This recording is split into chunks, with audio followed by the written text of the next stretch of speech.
Good morning, good afternoon, and good evening, wherever you are. I think in the year 2026, if you venture into the aviation business, things are not going to be bad for you. And you only need one client, and that is the Kenyan government.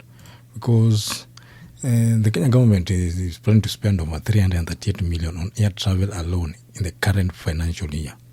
This translates to nearly 1 million shillings every single day. And you tend to wonder, well, what will the deputy president be doing with all this traveling? But furthermore, this is the same country whereby over 800,000 students from grade 9 have been unable to enroll into grade 10. That number is so shocking, because just a simple analysis in order for you to picture it. Let's take Kasarani Stadium has a filling capacity of 60,000. So just divide 800,000 by 60,000. It's going to give you 13. So which means these 800 students can fill the maximum or to the capacity 13 Kasarani Stadium. Because at the moment, education in Kenya has become, it's no longer a basic need. It has become a luxury. Because now, the people who can afford are the only one who can access education. And mind you, there was a loan that was the Kenya government was issued in December. The Kenya government negotiated for a 30 billion loan from the World Bank, specifically to support the transition of students to grade 10 under the CBC curriculum. The loan was intended to fund infrastructure development such as classroom and laboratories, provide textbook for every grade 10 learner at a 1-on-1 ratio, and offer a scholarship for the needy students. The funds were reportedly released by the World Bank in December 2025. The loan is scheduled to be repaid by the Kenya taxpayers starting in 2029. And despite the loan, we already see over 800,000 students have not been able to enroll into grade 10. And we're in the month of January. So by the end of the year, that number is going to rise, because there are a lot of things going to happen in between here. Because there are few who have already enrolled in grade 10. Some of them are going to drop out, because this is life. Because some of them are being sponsored by either well-wishers or guardians, and things do happen in life. So that number is going to increase. And again, this year, we also have others who are sitting for the grade 9. And from the look of things, there's nothing changing. Things are not getting better. Every day, things are getting worse. So this year, the one that sat for grade 9 last year, that there were 1.1 students.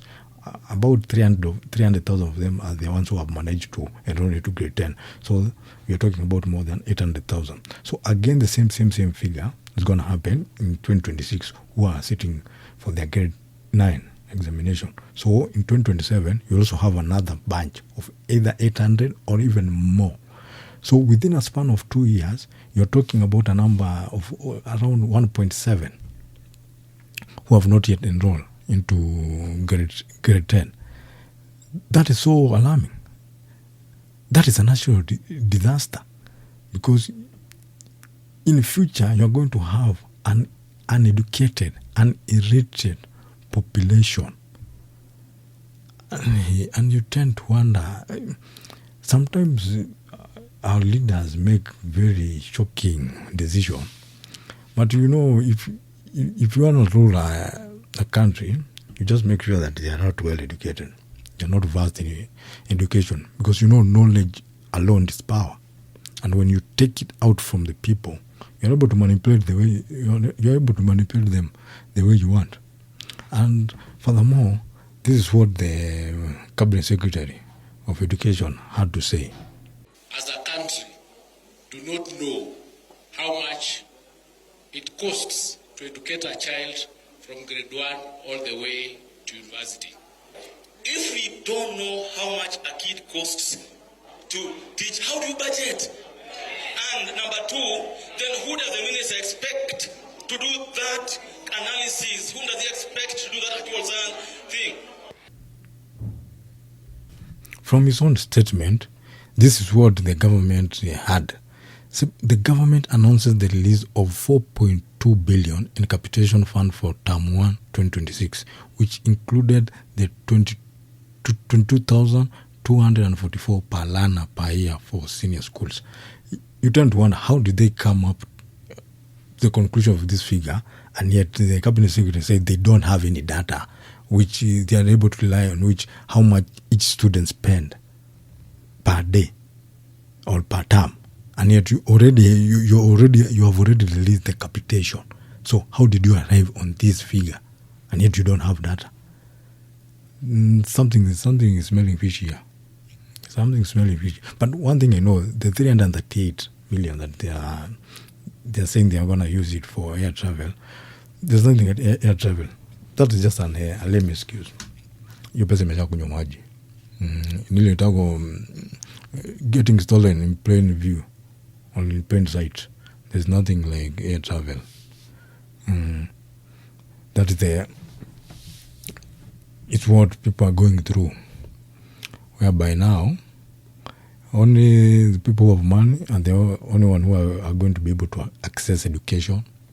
And if you're coming from a humble background or a poor background, education will be, if you access education, it will be like a privilege. Because now we're going back in the era whereby in a family of maybe seven kids, only one is able to access education. And then now you have the burden to empower everybody else in the family. You become like a demigod in the family. So let me hear what you have to say.